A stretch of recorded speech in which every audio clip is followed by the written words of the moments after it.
aliyewahi kuwa mkurugenzi wa idara ya mawasiliano ndani ya Chama cha Demokrasia na Maendeleo, ambapo kwa hivi sasa akiwa anaonekana kuwa ni miongoni mwa waasi wakubwa wa kutengeneza kundi la G55, ambapo kiuhalisia wamekuwa wakipinga vikali zaidi ile hoja na kauli ambayo Mheshimiwa Tundu Antipas Mughwe Lissu, mwenyekiti wa Chama cha Demokrasia na Maendeleo, ya kutaka kwamba no reform no election, yani kama hakutakuwa na mabadiliko yoyote ndani ya katiba ya taifa la Tanzania, basi hakutakuwa na uchaguzi ndani ya Chama cha Demokrasia na Maendeleo. Yani kwa kauli thabiti ni kwamba yani katika mwaka 2025 basi Chadema wao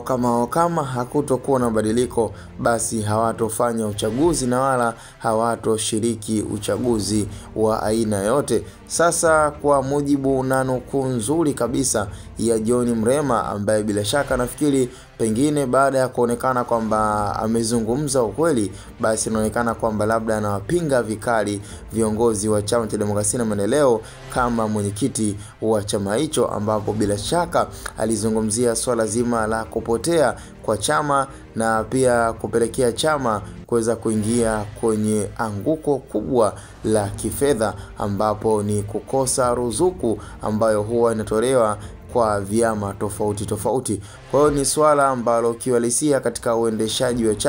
chama huwezi kukiendesha kwa maneno tu. Chama ni lazima utakiendesha kwa pesa, na haiwezi kuwa rahisi kwamba kwa Tundu Lissu kuendesha Chama cha Demokrasia na Maendeleo kwa pesa zake binafsi. Yani huo ni ukweli usiofichika. Kwa hiyo kwenye swala ambalo wanakoelekea ama kutaka kufikia, kitendo cha kutaka kushiriki kwenye uchaguzi na kuweza kutaka kuweka kauli yao ndo iwe kidedea ya no reform no election, manake ni kupelekea chama kukosa ruzuku, na kiuhalisia ruzuku imekuwa ni sehemu kubwa na asilimia kubwa ya kuendesha vyama tofauti. Kwa hiyo kama chama hakitakuwa na ruzuku, manake pesa za kuendesha chama zitapatikana wapi? Kwa kiongozi au mwenyekiti kutumia pesa zake binafsi ni swala ambalo haliingia akilini na ni uongo uliopitiliza. Kwa hiyo kitendo cha Tundu Lissu kuendelea kushikamana na sakata kama hili,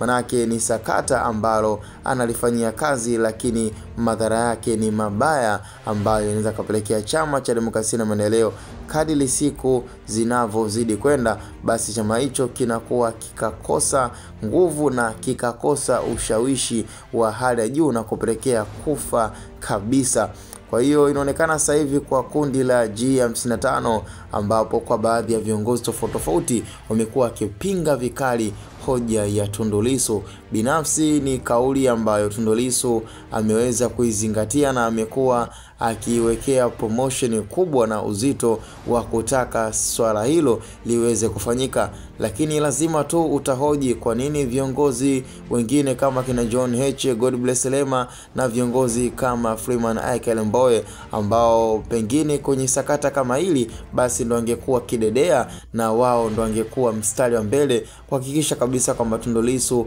analindwa na kauli yake, lakini wao wamekaa kimya na maswala wanayozungumzia ni maswala mengine tofauti kabisa. Kwa hiyo kitendo cha kususa ama kususia uchaguzi ama kutengeneza mipango kazi ya kutaka tu chama kisiweze kujihusisha na uchaguzi wa mwaka 2025, manake ni kosa ambalo Chama cha Demokrasia na Maendeleo pindi litapoweza kuruhusu swala kama hilo, manake hata kwenye swala zima la kukosa ruzuku na kuondolewa kwenye mfumo kabisa wa vyama vingi, itakuwa sio swala ambalo ni la uonevu, bali ni issue ambayo itakuwa imeenda kwa uhalali kabisa, kwa sababu ni kauli ambazo tayari zimeendelea kufafanuliwa katika discussion tofauti, na hata kwa John Mrema ambaye pia aliweza kuzungumzia na kutoa pia takwimu ya issue ya no reform no election ilianzia wapi, na ama chimbuko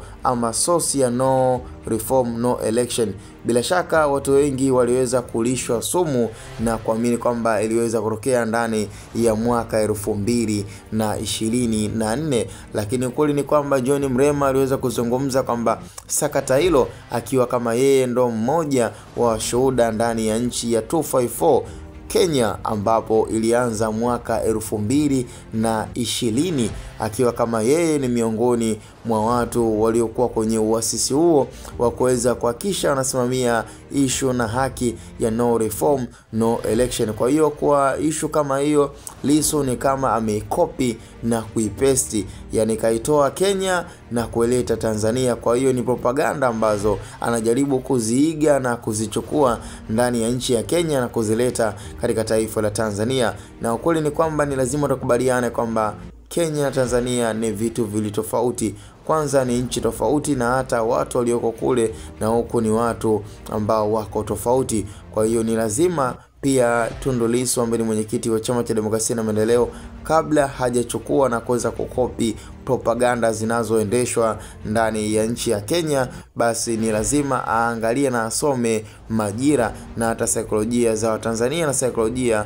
za Wakenya, maana kiuhalisia ni watu wawili tofauti. Kwa hiyo ni lazima tu kutakuwa na upinzani wa kutosha. Kwa hiyo ni propaganda ambayo John Mrema aliweza kuieleza na akiweza kuzungumza ukweli kabisa kwamba propaganda hii ilianzia Kenya, na sio kwamba labda pengine Tundu Lissu yeye ndo muasisi ama yeye ndo mwanzilishi wa propaganda ama slogan hii, bali ni slogan ambayo iliweza kutoka Kenya ya no reform no election. Na mjasiku Tundu Lissu ni kama ameamua kuivumbua na ameamua kuitoa Kenya na kueleta katika taifa la Tanzania, ambalo bila shaka watu wengi wamekuwa kijiogopa na kuona kwamba amani inaweza kuvurugika endapo issue ya no reform no election ikakubalika ndani ya Chama cha Demokrasia na Maendeleo. Na binafsi ukiwa kama mpenzi msikilizaji na mfuatiliaji, nikupe uhuru na airtime zaidi. Tukutane kwenye comment na ini Hatboy Media.